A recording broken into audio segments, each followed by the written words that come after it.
Sabe aquela sensação, acho que muita gente conhece, de ter sido uma criança vista como super brilhante, cheia de potencial, e aí, de repente, na vida adulta, parece que a pessoa se sente meio estagnada, perdida, talvez. O que será que acontece aí no meio do caminho? Bom, hoje a gente vai mergulhar nos trechos de uma análise em vídeo bem interessante. Ela fala justamente disso. Por que tantos adultos que foram essas crianças ditas inteligentes acabam se sentindo assim? Nossa missão aqui é explorar um pouco as raízes dessa desconexão e, quem sabe, né, pensar em como reencontrar o rumo. Ok, vamos lá então. Para começar a entender de onde vem essa sensação de estar desperdiçando potencial. Olha, um ponto de partida que achei fascinante é a identidade. Na infância, sabe? Receber o rótulo de o inteligente, ou a inteligente. Isso é muito forte. Os pais reforçam, os professores também. Isso cria uma base, claro, mas pode virar uma armadilha, uma gaiola de ouro, como você falou antes.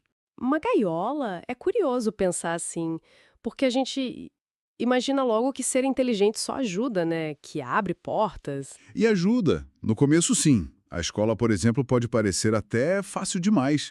Aí a criança não precisa desenvolver esforço de verdade, sabe? Disciplina, método para estudar. O problema aperta mesmo é depois. Faculdade, trabalho, a vida adulta. Aí os desafios aumentam e só a inteligência tipo bruta não segura a onda sozinha. Falta aquela musculatura para aprender, né? A habilidade de aprender a aprender. E a resiliência para quando a coisa fica difícil. Entendi. Quer dizer, a pessoa não criou as ferramentas para lidar com o que não é fácil de cara. E imagino que tem a ver com elogio também, certo? A análise fala disso, do sucesso que vem fácil, sem esforço. Exatamente. A pessoa internaliza uma ideia bem perigosa.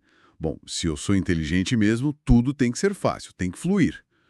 Aí, quando algo exige mais tempo, mais dedicação, ou quando dá errado, isso não é visto como, estou aprendendo, mas como uma ameaça. Uma ameaça àquela identidade. Nossa. Isso gera um medo danado de tentar coisas novas.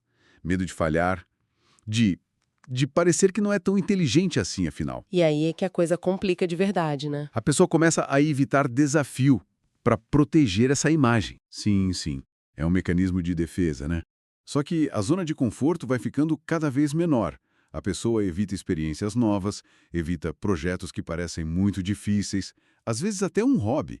Tudo por medo de não ser excelente logo de cara, de não brilhar imediatamente. Imagino.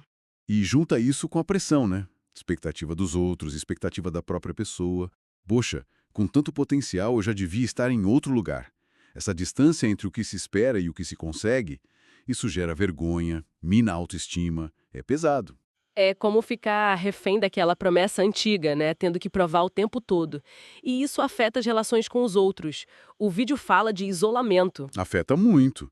Se a identidade toda está amarrada em parecer inteligente e sem falhas, a pessoa se afasta de situações que exigem eh, vulnerabilidade, sabe? Ou de enfrentar desafios junto com os outros. E é justamente aí que os laços ficam fortes, né? Nessas situações. A pessoa pode até desenvolver o que a fonte chama de empatia cognitiva. Empatia cognitiva. O que seria isso? É tipo entender a lógica do sentimento do outro. Fulano tá triste por causa disso e daquilo.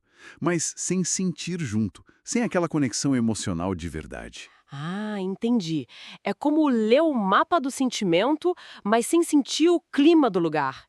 Entende a estrutura, mas não a emoção. Perfeito. É isso. E manter essa fachada de controle, de inteligência fria, cansa demais. Leva ao isolamento.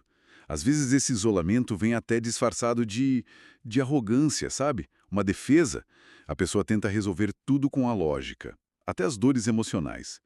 E, bom, a gente sabe que isso não funciona bem, né? Nossa, que quadro complexo. Então, diante disso tudo, qual seria a saída?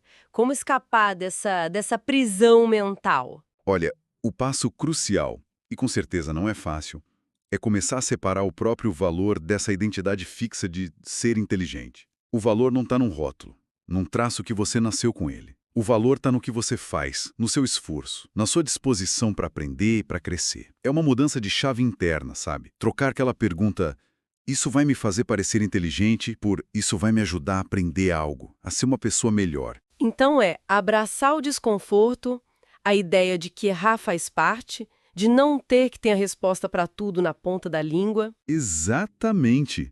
É se permitir ser iniciante de novo. Valorizar o caminho, o processo, talvez até mais do que o resultado final ou o que os outros vão pensar.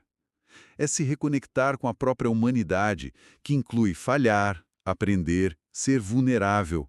É agir, mesmo sem certeza do resultado. Mesmo que a ação não pareça a coisa mais genial do mundo. Faz todo sentido. Parece que a chave é mesmo trocar essa busca por validação externa, né? Por ser vista como inteligente, trocar isso pela jornada interna, pelo crescimento, pela conexão real, mesmo que essa jornada não seja perfeita. É isso aí. A análise aponta muito para isso. Que a satisfação de verdade, aquela que fica, não vem de ser excepcional sem esforço. Vem de estar presente na sua vida, de verdade.